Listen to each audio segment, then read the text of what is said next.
Good morning प्यारे बच्चों। इस छोटी सी वीडियो में आप लोगों का पुनः स्वागत है। आज की इस वीडियो लेक्चर में हम लोग मरकरी शेल अथवा पारा शेल के बारे में जानेंगे और ये भी समझेंगे कि इसका एनोड कैथोड कैसे बना होता है तथा इसमें कौन से वैद्युत अपघट्य पदार्थ मिलाए जाते हैं तथा इसका डेली लाइफ में क्या यूज होता है। ठीक है, पिछले वीडियो में हम लोगों ने प्राथमिक सेल के अंतर्गत आने वाले शुष्क सेल के बारे में जाना था। आज हम लोग उसी के आगे मरकरी सेल के बारे में जानेंगे। तो आइए समझते हैं।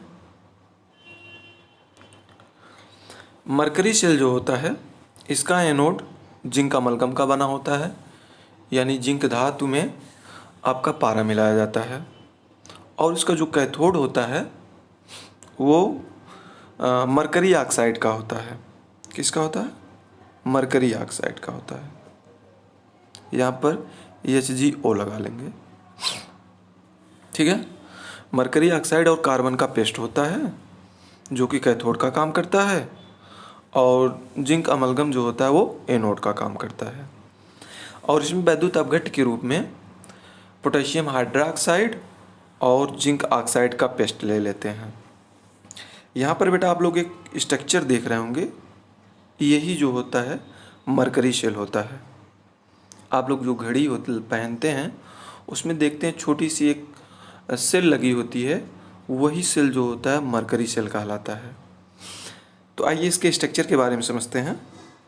इसका जो बाहरी आवरण होता है वो कैथोड का काम करता है जो कि मरकरी ऑक्साइड और कार्बन का पेस्ट होता है, जबकि इसके अंदर जो स्ट्रक्चर होता है वो एनोड का काम करता है जो कि जिंक और पारे से मिलकर के बना होता है तथा इसमें जो इलेक्ट्रोलाइट के रूप में पोटेशियम हाइड्रोक्साइड और जिंक मिलाया जाता है।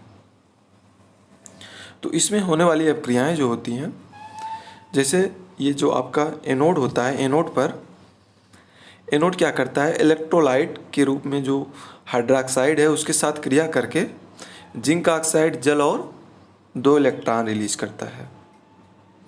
जो कि एनोड है ये क्या करता है, इलेक्ट्रॉन को रिलीज करता है और कैथोड जो होता है वो इलेक्ट्रॉन को ग्रहण करता है।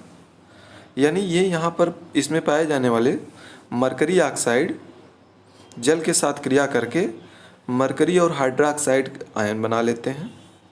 अगर हम इसके टोटल शेल अपक्रिया के बारे में समझें तो यहाँ पर देख रहे हैं 2 इलेक्ट्रॉन से कैंसिल हो गया, 2 हाइड्रोक्साइड से कैंसिल हो गया और जल से कैंसिल हो गया। तो आपका क्या बच रहा है उसी को लिख लेते हैं, वही आपकी सेल अपक्रिया होती है। जिंक और पारा बचता है, फिर इसके बाद पारा ऑक्साइड बचता है, इसके बाद अपक्रिया के फलस्वरूप जिंक ऑक्साइड और पारा मिलता है। इसका उपयोग जो होता है हमने पहले बताया, हाथ में पहने जाने वाली जो घड़ी होती है उसमें इसका उपयोग किया जाता है। श्रवण यंत्र जो होती है उसमें जो सेल लगती है उसमें भी इसका उपयोग किया जाता है। अच्छा, इस सेल की सबसे इम्पॉर्टेंट बात यह है कि इस सेल का विभव जो होता है हमेशा स्थिर रहता है, बढ़ता घटता नहीं। अगर ऐसा होता तो हमारी जो घड़ी होती है उसकी स्पीड बढ़ अथवा घट जाती। उसका सेल विभव स्थिर होने के कारण जो होता है कभी भी घड़ी की स्पीड हमारी घटती नहीं है। यह सेल का सेल विभव कांस्टेंट रहता है। इस सेल का सेल पोटेंशियल जो होता है, वोल्टेज जो होता है वो 1.35 होता है, कांस्टेंट होता है। ठीक है बेटा।